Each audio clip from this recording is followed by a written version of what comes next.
Great communicators are rare, but when they appear, they can change the world with the power of their words. I'm referring to people like Patrick Henry, give me liberty or give me death.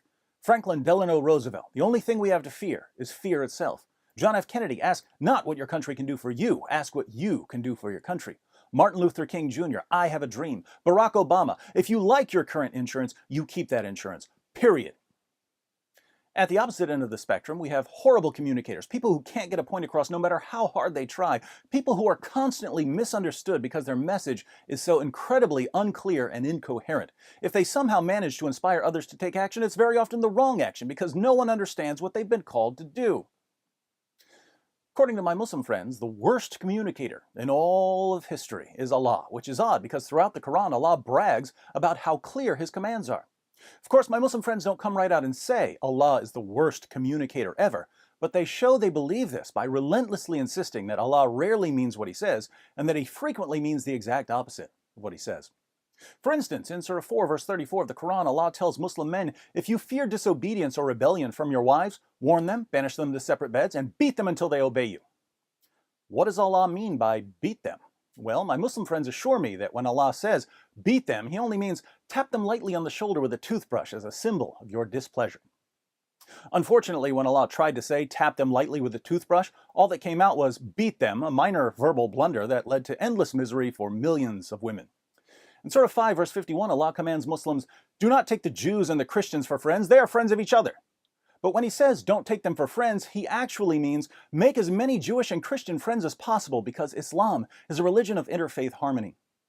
In Surah 98, verse 6, Allah calls Christians and Jews the worst of creatures. But when He calls us the worst of creatures, it's really a term of endearment, like when you're watching a football game with your best buddy and you say, yo, you're the worst of creatures. Now pass me the nachos, you scum.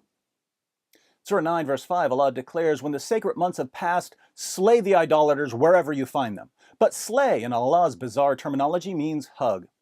Surah 9, verse 29, Allah orders His followers to fight those who do not believe in Allah. But even though He specifically orders Muslims to fight people based on their beliefs, He really wants them to read between the lines where the invisibly small print shows that He's only referring to self-defense. Surah 9, verse 73, Allah commands Muhammad to wage jihad against unbelievers and hypocrites when He obviously means, listen folks, the gap between my brain and my mouth is infinite. And since it's impossible to traverse an actual infinite, don't ever listen to anything I say.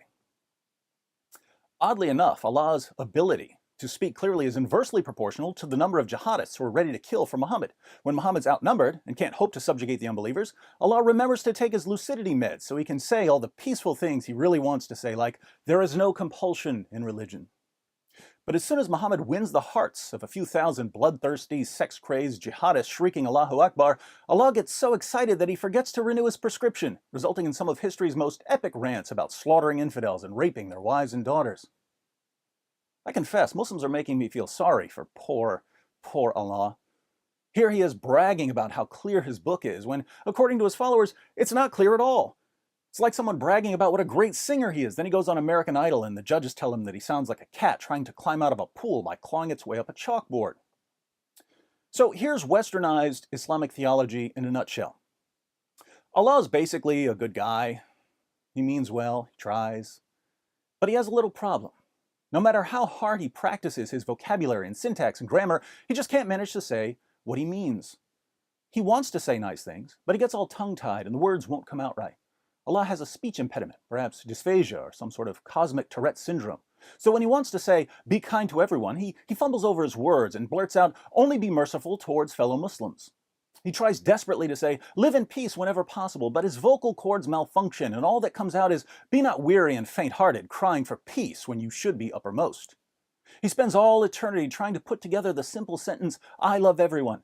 But when it's time to put his mouth where his heart is, his disability kicks in, neurons misfire, and the bridge between mouth and heart collapses, leaving us with, Allah does not love the unbelievers.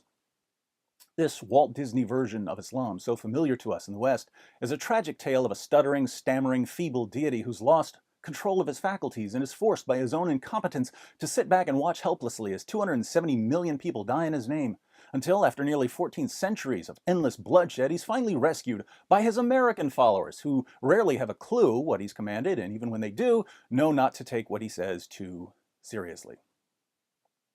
Now, for all you westernized Muslims who think I'm making fun of your God, I'm not. You are. When you tell me to believe in a God who claims to be perfectly clear in his commands, and then you spend the rest of your conversation telling me what he really means but can't manage to say, it's like you're telling me that Allah has some serious mental health issues. And weird questions start popping into my head like, where did Allah get these mental health issues? Are they genetic? Were his parents first cousins who also couldn't say what they meant but constantly bragged about being perfectly clear? For the record, I think that Allah's commands are clear, and I don't even believe in your God. I'm convinced that the God of the Quran is a figment of Muhammad's depraved imagination. And this is what should keep you up at night, my Muslim friends. I have more respect for the communication ability of a homicidal figment of Muhammad's imagination than you have for the God you worship. I take Allah's commands seriously enough not to reinterpret them whenever I feel like it. But if you, the people we're told daily are the true Muslims, don't have even this basic level of respect for Allah, why should the rest of us care what he says?